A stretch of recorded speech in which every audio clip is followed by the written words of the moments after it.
Hello guys, it's TKN here, and today we're going over some new information regarding the Trails in the Sky remake, which of course is releasing in full, the most anticipated release of 2025. This is for me, and I dare say it is for a lot of people who watch this channel as well. So any sort of new information we get on the Sky remake is a good time for the most part. Now this came out 2 days ago, March the 11th. Unfortunately, I didn't have time to look at it when it first came out. I have been busy for the past couple of days, but when I got a little bit of time in my schedule, I decided to have a little bit of a look at it. And there was some interesting stuff to go over there, in particular one that caused a little bit of discussion among the fan base. So the first thing were the completed renders for the entire main Skycast. So of course, Estelle, Joshua, Shara, Olivier, Agate, Tita, Zin, and Chloe. They got all of those together now and they look very nice, I must say. I loved the art style, I love what they went with, and nothing bad to say on that front, I will say that. We got a few more screenshots. I mean, I would like to see a trailer, but screenshots are still fine. Yeah, nothing untoward there either. And then there was a trailer sharing the voice actors on both the English and Japanese side, and this is where the discussion started to take place because it was a bit strange. On the English side at least, you had Estelle, Joshua, Shara and Chloe who had retained their roles from the Sky arc. You had Tita and Agate from Cold Steel, and then you had Zin from Daybreak. So essentially there's no new faces here. Everyone who has been cast has had some sort of history with the role that they're doing. And even though voice actors reprising roles isn't the be-all end-all for me, I'm kind of indifferent to it, it is nice to hear when an iconic voice retains that role. In the case of Estelle, that would be Stephanie Scher, and Joshua as Johnny Young Bosch, of course. So, you know, big names there, memorable names, nostalgic names, and it's good to see. The West didn't really have much to worry about. I mean, I dare say a lot of people will be using the English voices when that comes out. We're happy, for the most part, you would think. At least in terms of the quality of the voice actors who are going to be doing the work. On the Japanese side, though, there was a little bit more of a mist, to say the least. Outside of Olivier and Zin, it appeared that all of the Skycast had been recast. The likes of Estelle, Chloe, Joshua, they'd all been changed over to new voice actors. And this was a bit strange because it's not like the voice actors or the voice actresses are inactive now for the most part. Like, most of them had retained their role up until Trails into Reverie, which was, what, 4.5 years ago. And even if you look more recently at the Trails of Cold Steel anime, Estelle and Joshua's VAs retained their roles, so that's Akemi Kanda for Estelle, Mitsuki Saiga for Joshua. They appeared in one episode in the Cold Steel anime for pretty much just fan service, nothing more than that. It's a terrible anime, so I wouldn't even watch it if I were you, if you were thinking about it. I did like a full video on it and it's absolutely terrible, not worth your time. But the fact is that those two seiyus returned for the role. It seemed that they were open to do it for the remake, and they've essentially had the rug pulled from under them. Why have Falcom done this? What is the logic behind it? Is it money related?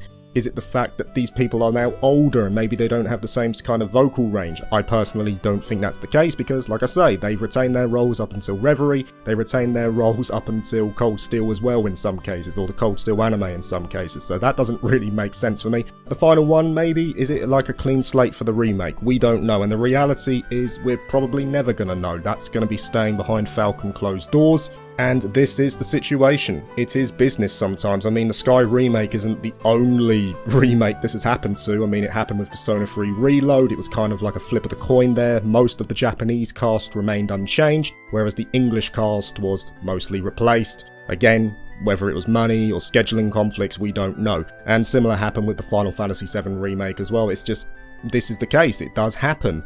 Like I say, we can speculate about this stuff until the cows come home, but the reality is that none of us will know unless someone who is heavily involved with the project comes out and says, look, this is the situation, this is why we changed. What we do know, though, is that the assumption that these voice actors or voice actresses were open to reprising their roles was there. Mitsuki Saiga on X, or Twitter, whatever you want to call it, which is Joshua's voice actor, simply put out a quote straight after the trailers came out saying, "So nanoka, chotto setsunai," which basically translates to, oh, is that so? I'm a little sad. Obviously a direct reference to not being asked to reprise the role of Joshua. Clearly shows that they were open to doing it. And it's not happening. They're not doing it. And it is sad to see. It is sad to see. Like I say, it's not the be-all end-all for me. I am indifferent to this kind of stuff. But clearly you want people who care about the roles to be in those roles, because obviously that's how you get the good quality performances, people who understand those characters. Again, like I say, we don't know why Falcom have done this. And it seems to be a trend with Falcom in recent years. They seem to be changing up their operations. Looks like they're trying to expand their operations a little bit. It looks like they're not thinking about the loyalty side anymore. They're thinking more on the business side, which makes sense. They're a for-profit company. They're going to make decisions based on the returns that they generate and how much they cost. I mean, you just look at the publisher who's doing the Western release of Trails in the Sky First Chapter. It's Gung Ho Entertainment, who for the last 5 or 6 years haven't really been involved in any Falcom releases. They just came out of thin air. And I mean, even look to East vs Sora no Kiseki, or East vs Trails in the Sky, which came out of nowhere as well. I mean, it's nice to have that announced. That's being done by a completely new outfit called Rethink Games. Falcom don't seem like they're averse to trying out new publishers nowadays, and maybe this is part of their new direction that they're going down. We know that they're aiming now to put out more games per year. The idea is to put out more games per year. That's why they're putting out the Sky Remake and East 10 Proud Nordics this year as kind of a pilot test to see if they're capable of doing that. If it goes well, chances are is that they're going to have that plan move over to next year as well, where I imagine we're going to get the Tokyo Xanadu sequel and maybe the next entry in the Trail series. So it does seem like there's some big changes going on behind closed doors at Neon Falcom, which, some people would argue is needed. Other people would argue, maybe they're going a little bit too fast. Again, I'm kind of indifferent to that. I'd like to believe that Falcom and Kondo know what they're doing, they know what they're capable of, and we'll see what that translates into in the next couple of years. But yeah, I mean, that is the situation on the voice actor side. It's interesting to say the least, and like I say, some were open to reprising their roles, but sadly they weren't asked to come back. Now, in terms of the new voice actors, or the new Japanese voice actors who have come in, if people are worried about the quality of the people coming in, I don't think you really need to be. I mean, as a general rule anyway, any Japanese seiyuu who gets a role is at least of a decent quality, at least. The Japanese seiyuu industry is huge, and it has been for years. So, I don't think people need to worry about, the people who are coming in, but, if you're worried about it, let's have a look at a couple of the people who are coming in for these characters and see what they've done in the past. So for Estelle, that's being done by Tomoyo Takayanagi. She started around 2014, so she's been active since 2014. She's done roles in Uma Musume. Uma Musume, I am not surprised, because Uma Musume, for some reason, is very big in Japan. It just came out of nowhere. I always thought it was just like, cute little game and that was it, but no, it's absolutely massive in Japan. You see figures of it everywhere for some reason, but hey. She's been in Oshinoko, she played as Kokoro in Blue Reflection Second Light, and she has worked with Falcom before on East 10 Nordic. She played as Yold, which was the demon succubus general woman that Kaja and Adol absolutely destroy in that castle. But yeah, she has worked with Falcom before, so there's at least a little bit of history there. Moving on to Joshua, that's being voiced by Natsumi Fujiwara. This person started in 2015, been active since 2015, and she's voiced the likes of Joshua Rosfield in Final Fantasy XVI and Ota in AI the Somnium File. She's also been in the likes of the anime 86 and Spy X Family. So again, a pretty impressive repertoire of stuff that she's been in. And then finally, if we're going for the sake of demonstrating the quality of the voice actors who are coming in here, we'll do one more. We'll do it for Scheherazade, which is Chika Anzai. She's been around since 2009. She's voiced a lot of big roles. She's done Reina in Hibike Euphonium, Chisa in Grand Blue. Grand Blue, great anime as well. You should watch it because it's absolutely hilarious. And I believe it's getting a season 2, so definitely watch that if you get the chance. She's done Chisato in Lycoris Recoil, and in terms of games, she's done the female MC or Akira in Astral Chain. She's done stuff for Azure Lane, and she's done stuff for Witch on the Holy Nights as well. So in short, the people who are coming in here are not rookies, okay? I'm fully confident that they're going to do a very good role. I have yet to be disappointed in any Japanese voice acting performance that I have heard over the past, say, however long I've been exposed to Japanese media, whether that be, anime or games. So like I say, it's not a case of quality here. I don't think the quality is dipping or anything like that. It's just the sentimental value, the nostalgia, the connection to the old voice actors and voice actresses who obviously held on to those roles for many years. The fact that we're not getting those again, that is sad for some people. Like I say, I'm indifferent to it. It's not going to affect my enjoyment of the game. I'll still be playing it regardless, and I dare say a lot of other people will still be playing it regardless. For us in the West, we're mostly fine. For those on the Japanese side, maybe it's a little bit more of an issue, but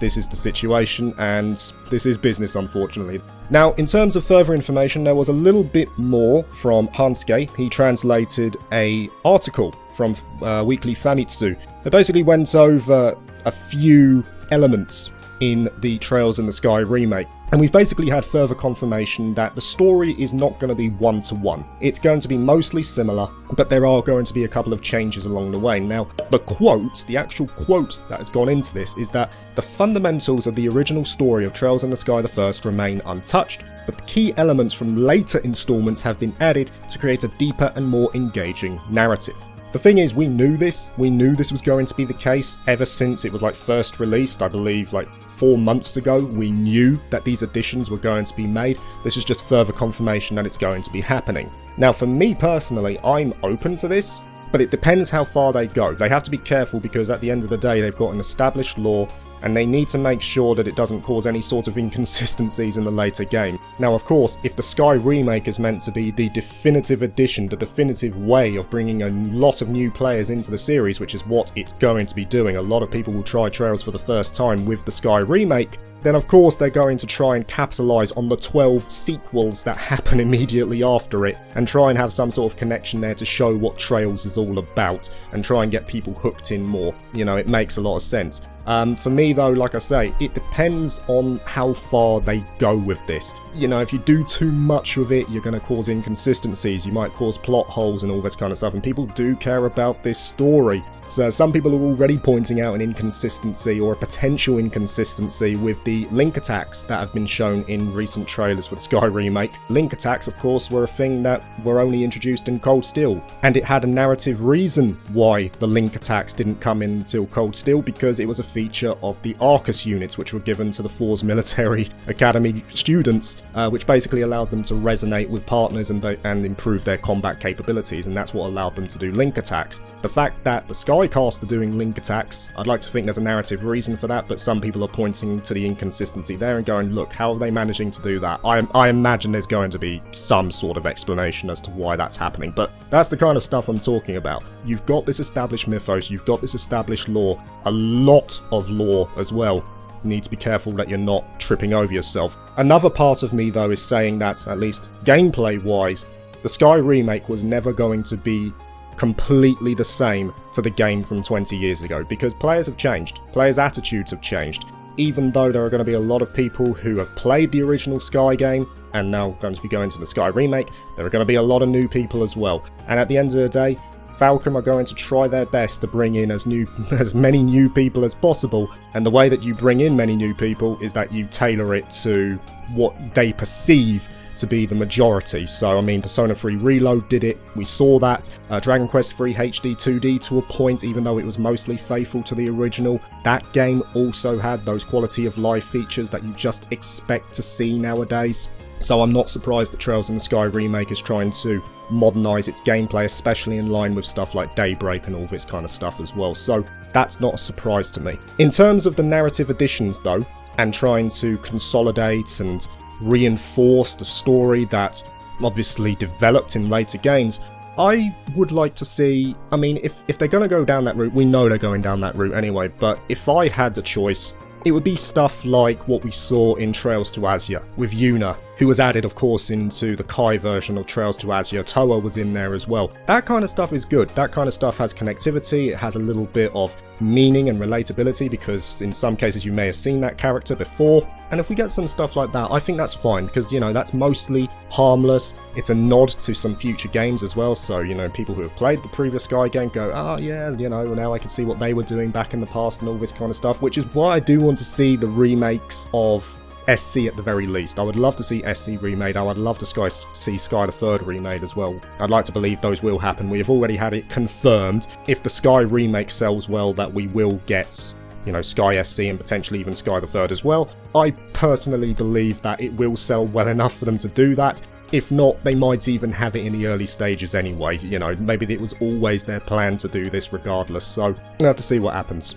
But yeah, that is it, guys. I mean, the voice actor issue was a surprising one. I don't think people saw it coming, especially on the Japanese side. Like I say, the Japanese seiyus normally retain their roles for games like this, and normally it's the English side that is replaced, but that was the situation, and I dare say we're going to have a few more discussion points coming out as more information is released by Falcom as we keep going. But as of yet, we've got those voice actors confirmed for both English and Japanese. We've got the character renders, we've got a few more screenshots. I imagine soon enough we're going to be hearing about a potential release date. We might hear about those limited editions as well. The limited edition as well, that's another point of contention. I mean, North America at least are getting theirs, but Europe don't seem to be getting ours from Clear River Games. I've made it clear to Clear River Games that we want one, but, you know, whether they do one or not is another story. I think that would be a real kick in the teeth. Imagine buying all of the limited editions and not getting one for arguably the biggest release ever. Well, the biggest release in a decade from Falcom, but hey, you know, I hope they get sorted. If they don't, then I'll just find a way to get one from North America, as I'm sure a lot of other people will do. But yeah, guys, that is it. I mean, are you concerned about this? Are you concerned about, you know, the story or the voice actors or anything like that? Is there anything else that you're concerned about with the Sky remake? I personally am just looking forward to playing it. Nothing is really curtailing my excitement, to be honest. But considering that this is a YouTube channel that started with Trails before eventually moving on, just because I've moved on to general JRPG stuff now does not mean that I still don't keep an eye on the Trails series. So anyway, I'll see you later. Peace.